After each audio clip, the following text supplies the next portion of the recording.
Carta à Igreja de Pérgamo, uma das 7 igrejas do Apocalipse.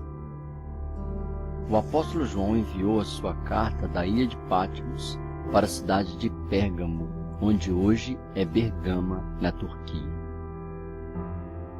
Pérgamo significa fortaleza ou cidadela. A cidade estava localizada no cume de uma montanha e era conhecida por seus muitos templos pagãos e uma grande biblioteca com cerca de 200.000 livros ou rolos. Por isso a palavra pergamim em homenagem aos livros de Pérgamo. O pastor da igreja de Pérgamo provavelmente era Antipas, citado no versículo 13, que foi queimado vivo no ventre de um bezerro de latão, aquecido até ficar incandescente. E por isso Jesus o chamou de Marte, testemunha fiel. E o Senhor Jesus elogiou aquela igreja, falando para que mantivesse a sua fé em Cristo, e instruiu ao arrependimento da idolatria e imoralidade que estavam entrando dentro da igreja, e prometeu para eles um maná escondido e uma pedra branca com um novo nome. Algumas palavras-chave no texto nós podemos destacar a expressão espada de 2 gumes ou espada da minha boca. Representa a palavra de Deus, que é cortante e penetrante em nosso coração. A expressão trono de Satanás, ou onde Satanás habita, se refere ao altar de idolatria que havia em Pérgamo e aos templos pagãos. A expressão doutrina de Balaão se refere às comidas sacrificadas a ídolos e à prostituição que Balaão incentivava o povo de Deus a cometer esses pecados, porque havendo pecado, o povo pereceria. Os nicolaítas são os falsos profetas ou falsos sacerdotes que pregavam a liberdade, aceitando o pecado dentro da igreja. Ainda a expressão maná escondido se refere à porção guardada na Arca da Aliança, para poder ser testemunho a nós do maná que chovia do céu, mas também tem o sentido de uma porção de Deus especial, uma revelação nova de Deus, e também o próprio Senhor Jesus, que é o pão que vem dos céus.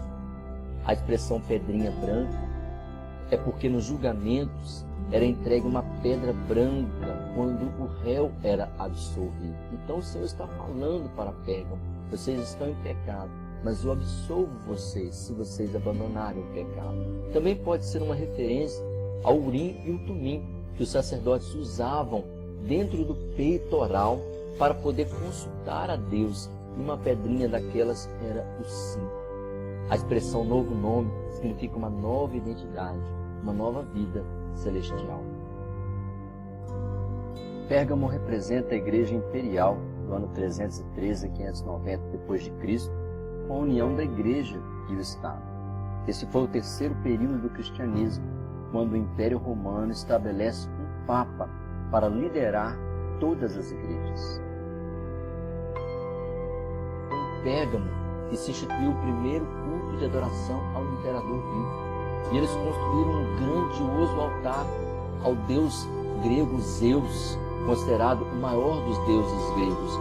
Por isso, Jesus fala que ali é o local onde está o trono de Satanás.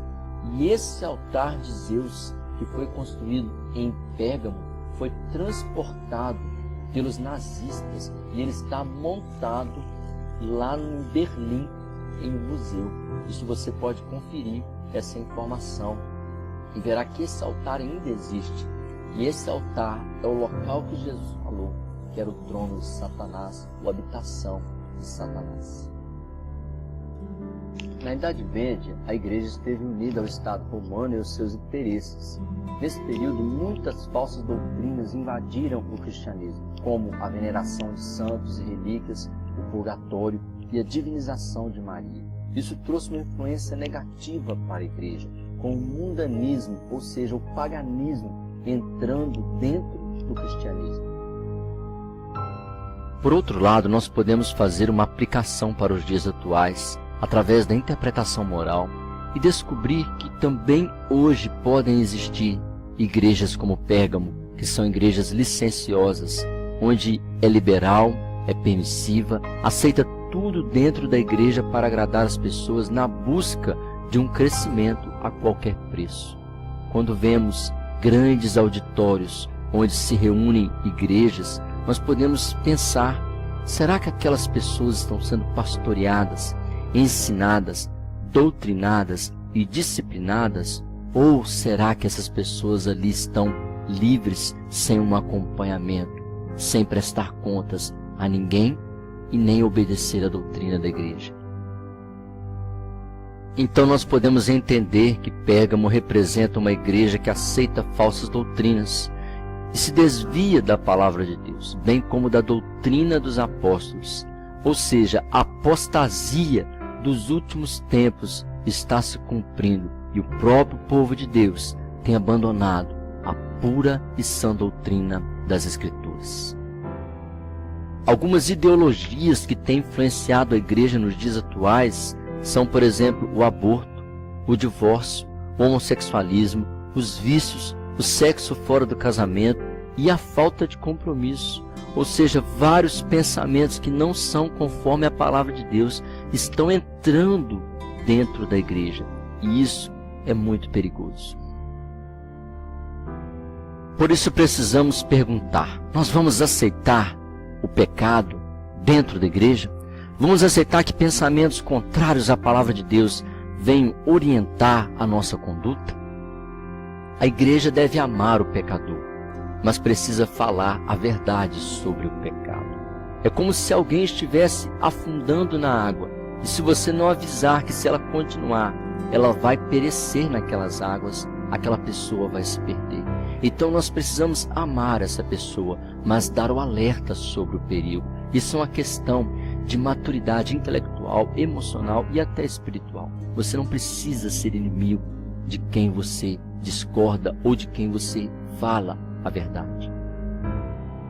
Também precisamos de arrependimento, clamar ao Senhor perdão pelos nossos pecados pessoais e como igreja, buscar pureza e santificação, voltando ao caminho e o ensinamento das Escrituras.